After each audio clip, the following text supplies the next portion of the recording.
Hi friends, welcome to relax recipes. இன்றைக்கி ஒரு Sunday vlog தான் பார்க்க போகிறோம். சண்டேனாலே நிறைய பேர் வீட்டில் நான்வெஜ் மெனு இருக்கும். இன்றைக்கி நானும் ஒரு நான்வெஜ் மெனு தான் பிளான் பண்ணியிருக்கேன். அதையும் சேர்த்தே நம்ம பார்க்கலாம். சண்டே ஞாயிற்றுக்கிழமை பிள்ளைங்களுக்கு லீவு அப்படின்னு சொன்னால் கூட அம்மாமாருக்கெல்லாம் லீவு இருக்கிறதே இல்லை. பார்த்தா ஃபுல்லாக வழக்கமான நாட்களை விட சண்டே வந்து அதிக அளவில் வேலை இருக்கிற மாதிரி தான் நான் நினைக்கிறேன். ஆனால் பர்ச்சேஸ்னு பார்த்தீங்கன்னா நான் யூஸ்வலாக சண்டே பர்ச்சேஸ் பண்ணுறதில்ல. வெள்ளிக்கிழமையோ சனிக்கிழமையோ பர்ச்சேஸ் முடிச்சிருவேன். ஞாயிற்றுக்கிழமை பார்க்கையில் ஒரு கடைகளில் பார்த்தீங்கன்னா நிறையவே கூட்டம் இருக்கும். அதுவும் நான் உழவர் சந்தையில் போய் பர்ச்சேஸ் பண்ணணும் அப்படின்னு பார்ப்பேன். அங்கே பார்த்தீங்கன்னா ரொம்ப அளவுக்கு அதிகமாக கூட்டம் இருக்கும் ஞாயிற்றுக்கிழமையெல்லாம். அதனால் வெள்ளி சனிலேயே மோஸ்ட்லி நான் காய்கறிகள்லாம் வாங்கிடுவேன்.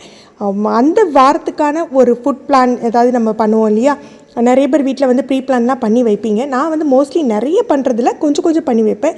எது பண்ணுறோமோ இல்லையோ ஞாயிற்றுக்கிழமை பார்த்திங்கன்னா அந்த மல்லி புதினா அரைச்சி வைக்கிறது, இஞ்சி பூண்டு அரைச்சி வைக்கிறது, இதெல்லாம் கட்டாயம் செஞ்சுருவோம். இன்றைக்கி நான்வெஜ் மெனு அப்படின்னு சொன்னேன் இல்லையா, இன்றைக்கி வாங்கியிருந்தது பார்த்திங்கன்னா மீனும் இறாலும் தான் வாங்கியிருந்தோம். மீன் வஞ்சர மீன் வாங்கியிருந்தேன். ஒரு 4 பேருக்கு தான் சமைக்க போகிறோம். ஒரு 1/2 கிலோ அளவுக்கு வஞ்சர மீனும். வஞ்சர மீனை எங்கள் ஊரில் சீலா, பெரிய சீலான்னு சொல்கிறாங்க. ஒவ்வொரு ஊர்லேயும் ஒவ்வொரு பேர் இருக்கும். எங்கள் ஊரில் பெரிய சீலான்னு தான் சொல்கிறாங்க. நிறைய பேர் இதை வஞ்சர மீன் தான் சொல்லுவாங்க. இறால் பார்த்திங்கன்னா ஒரு 1 கிலோ போல் வாங்கியிருந்தேன். 3/4 கிலோ அளவுக்கு இறால் பிரியாணிக்கு எடுத்துகிட்டு ஒரு 1/4 கிலோ போல் கொஞ்சம் தொக்கு பண்ணிடலாம், பிரியாணிக்கு சைட் டிஷ்ஷாக வர்ற மாதிரி தொக்கு பண்ணிடலாம் அப்படின்னு பார்த்துட்ருக்கேன். முதல்ல மீன் இறால் எல்லாத்தையும் நல்லா கழுவிடலாம். நான்வெஜ் சமைக்கிறதோடு அதை க்ளீன் பண்ணி எடுத்து வைக்கிறது தாங்க பெரிய வேலையாக இருக்கும். இறாலெல்லாம் நல்லா, இறாலில் பார்த்திங்கன்னா எப்படியுமே கொஞ்சம் கொஞ்சம் மண் இருந்துடும். அந்த நடுவில் உள்ள அந்த நரம்பெல்லாம் கட்டாயம் நம்ம எடுக்கணும். முதல்ல அதெல்லாம் முடிச்சிடலாம்.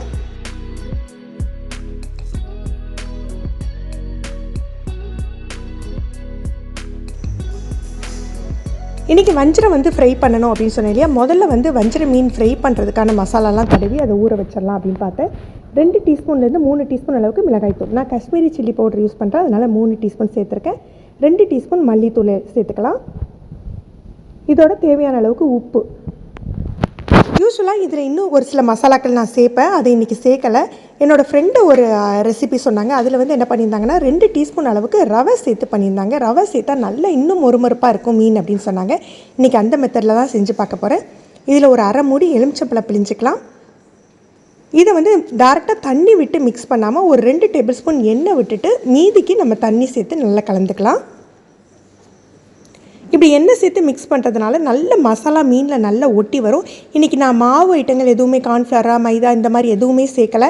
இன்றைக்கி ரவையை மட்டும் தான் சேர்த்துருக்கேன். இதோட ரிசல்ட் எப்படி இருக்குன்னு பார்க்கலாம். இது எனக்குமே புதுசு தான். நம்ம மீன் பொரிக்கிறதா இருந்தால் முதல்ல ஊற வச்சுட்டா நல்லா ஊறி வந்துடும். ஒரு 1/2 மணி நேரத்தில் தான் பொரிக்க போகிறோம், 1 மணி நேரத்தில் பொரிச்சிருவோன்னா மீனை வெளியிலேயே வச்சுக்கலாம். நான் முதல்ல காலையிலேயே மீனை விறக்கிட்டேன், அதனால் ஃப்ரிட்ஜில் தூக்கி வச்சுக்கிறேன். ஃப்ரிட்ஜில் வச்சுட்டு இறால் பிரியாணி செய்கிறதுக்கு தேவையான பொருட்களை எடுத்துடலாம். இந்த பிரியாணிக்கு பார்த்திங்கன்னா தக்காளியும் சேர்க்க போகிறோம், தயிரும் கொஞ்சம் சேர்த்துப்போம், அதனால் 2யுமே எடுத்துக்கலாம்.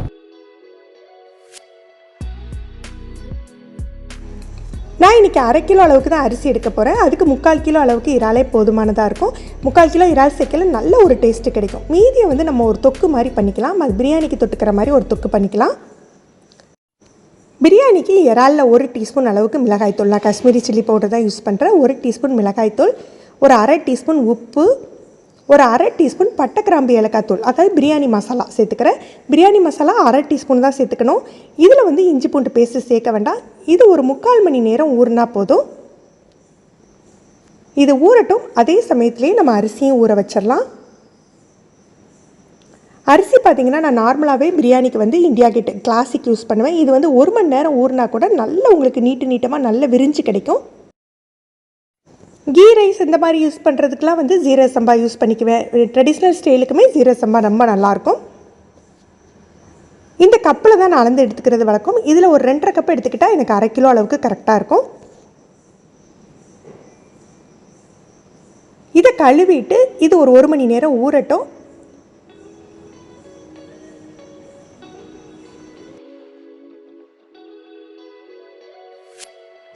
அரிசி இறால்லாம் ஊறுறதுக்கு முன்னாலேயே நம்ம தொக்கு பண்ணிடலாம்.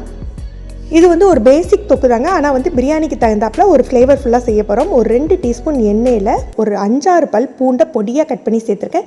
நீங்கள் பூண்டை தட்டி கூட சேர்த்துக்கலாம்.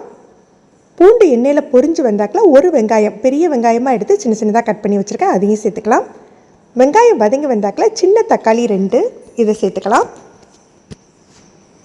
ஒரு அரை டீஸ்பூன் அளவுக்கு உப்பு சேர்த்துக்கலாம். உப்பு சேர்த்து தக்காளி வதக்கி விடையில தக்காளி சீக்கிரமாக மசிஞ்சிரும். இந்த தொக்குக்கு பார்த்திங்கன்னா நம்ம இறாலை ஊற வைக்கணும்னு அவசியம் இல்லைங்க, டேரெக்டாக செஞ்சிடலாம். தக்காளி வதங்குறதுக்குள்ளே ஒரு அரை கப் அளவுக்கு தண்ணி கொதிக்க வச்சுக்கிறேன். இதில் ஒரு 5-6 பாதாமும் 5-6 முந்திரி பருப்பும் சேர்த்துக்கப்புறம் தக்காளி மசிஞ்சாக்கில் ஒரு அரை டீஸ்பூன் மிளகாய் தூள் சேர்த்துக்கலாம். 2 டீஸ்பூன் அளவுக்கு மீன் குழம்பு மசாலா சேர்த்துக்கப்புறம் இது பார்த்திங்கன்னா விதை கொத்தமல்லி, காஞ்ச மிளகாய், ஜீரகம், மஞ்சள் 4 சேர்த்து திரிச்ச மசாலா. இதோட அளவை கீழே டிஸ்கிரிப்ஷனில் கொடுக்குறேன். நீங்கள் நார்மலாக மீன் குழம்புக்கு என்ன மசாலா யூஸ் பண்ணுவீங்களோ அதை சேர்த்துக்கலாம். இப்போ இதில் இறால் சேர்த்து லைட்டாக வதக்கி விட்டுட்டு ஒரு 2 நிமிஷம் குறைஞ்சி தீயில் போட்டு வச்சிடலாம். பாதாம் முந்திரி பார்த்திங்கன்னா ஒரு 15 நிமிஷம் கொதிக்கிற வெந்நீரில் வேகணும். பாதாமோட தோல் எடுக்கிற அளவுக்கு வெந்து வரணும். இறாலில் ஒரு 3/4 கப் போல் தண்ணி சேர்த்துக்கலாம்.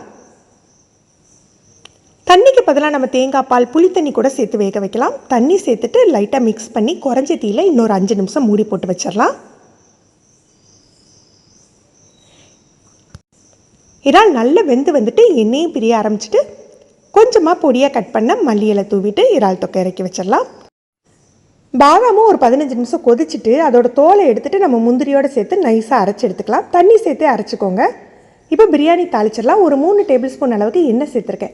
இந்த பிரியாணிக்கு பார்த்தீங்கன்னா நீங்கள் நெய் சேர்க்கணுன்னே இல்லைங்க. ஏன்னா வந்து இறாலோட ஃப்ளேவர், இறாலோட வாசம் தான் உங்களுக்கு தூக்கலாக இருக்கணும். அதனால் நெய் சேர்க்கணுன்னு அவசியமே இல்லை. எண்ணெய் சூடானாக்கில் இறால் சேர்த்து ஒரு 2 நிமிஷம் மட்டும் பொரிச்சு எடுத்துக்கணும். மொத்த இறாலையும் ஒன்றா சேர்த்துறாங்க. அப்படி சேர்த்திங்க அப்படின்னா கொஞ்சம் கொஞ்சமாக தண்ணி விட்டுரும். ஒரு பாதியாக சேர்த்து நம்ம பொரிச்சிக்கலாம். ஒரு 2 நிமிஷம் பொரிச்சு எடுத்தால் போதும். ஏன்னா அதுக்கப்புறம் நம்ம கிரேவியில் சேர்த்து குக் பண்ணுவோம். அதுக்கப்புறம் தம்மு போடுவோம். ரொம்ப ஓவர் குக் ஆகிடும். மீதி இருக்க இறாலையும் 2 நிமிஷம் பொரிச்சு எடுத்துக்கலாம்.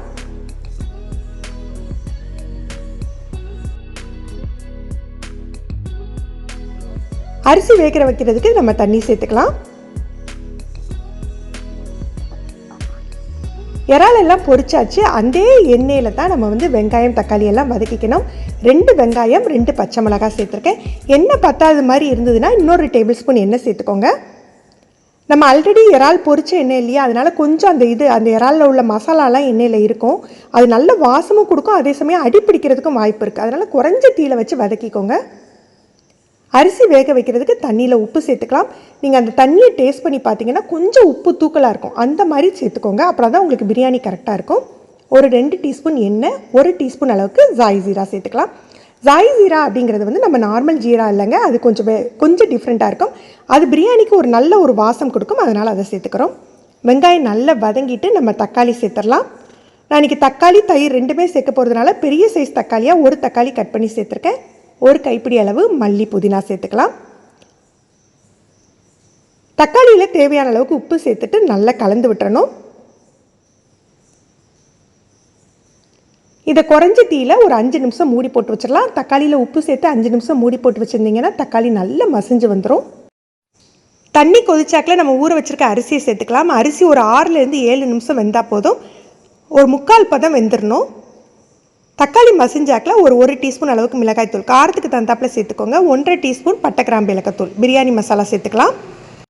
3 டேபிள் ஸ்பூன் அளவுக்கு தயிர் சேர்த்துக்கணும். இந்த பிரியாணிக்கு நம்ம தாளிக்கையில் பட்டை, கிராம்பு, ஏலக்காய் எதுவுமே சேர்க்கலை. இந்த பிரியாணி மசாலாவோட வாசம் தான். அதனால் உங்களுக்கு வாசத்துக்கு தகுந்தாப்பில் நீங்கள் 1/2 டீஸ்பூன்லேருந்து 2 டீஸ்பூன் வரைக்கும் சேர்த்துக்கலாம். இதை நல்லா மிக்ஸ் பண்ணி விட்டுடலாம். லைட்டாக ஒரு எண்ணெய் பிரியணும். அதுக்கப்புறம் தான் நம்ம இறால் சேர்த்துக்கணும். இந்த ஸ்டேஜ் வந்தாக்கில் நம்ம பொரிச்சு வச்சுருக்கோம் இல்லையா, அந்த இறாலை இதோட சேர்த்துடலாம். இறால் சேர்த்து மிக்ஸ் பண்ணி விட்டுட்டு ரொம்ப நேரம் வேக வைக்கக்கூடாது. ஒரு 2 நிமிஷம் தான். ஆல்ரெடி 2 நிமிஷம் பொரிச்சிருக்கோம். இப்போ 2 நிமிஷம் அந்த கிரேவியில் வெந்து வரட்டும். அதுக்கப்புறம் தம் போடையில் நல்லா வெந்துடும். ஒரு 2லேருந்து 3 நிமிஷம் மட்டும் அந்த கிரேவியில் சேர்ந்து வெந்து வரட்டும்.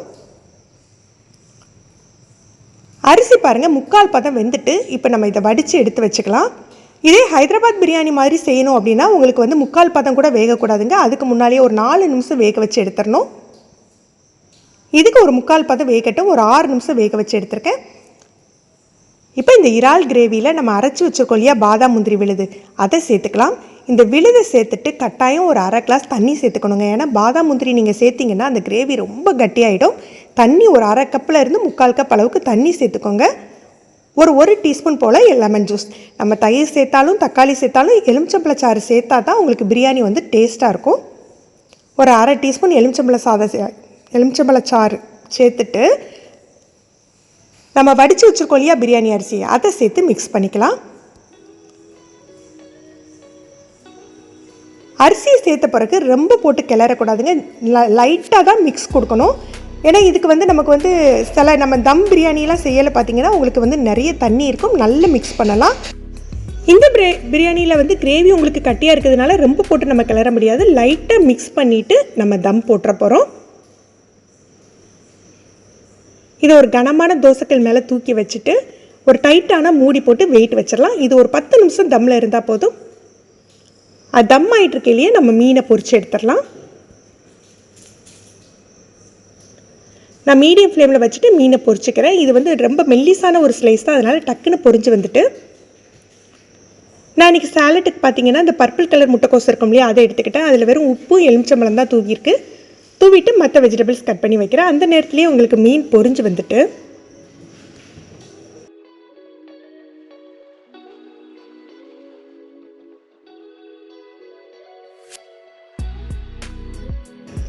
மீன் பார்த்தீங்கன்னா நல்ல கிறிஸ்பியாக தான் இருந்தது. ஆனால் அந்த ரவை சேர்த்ததுக்கு வந்து அப்படி ஒன்றும் பெரிய அளவில் எஃபெக்ட் இல்லை. எனக்கு தெரிஞ்சு அந்த ரவை சேர்க்காமல் நம்ம நார்மலாக சேர்க்குற மசாலாவே இன்னும் நல்லா இருக்கும்னு நினைக்கிறேன். நான் வழக்கமாக சேர்க்குற அந்த மசாலா சேர்த்து ஒரு தடவை உங்களுக்கு நான் செஞ்சு காட்டுறேன்.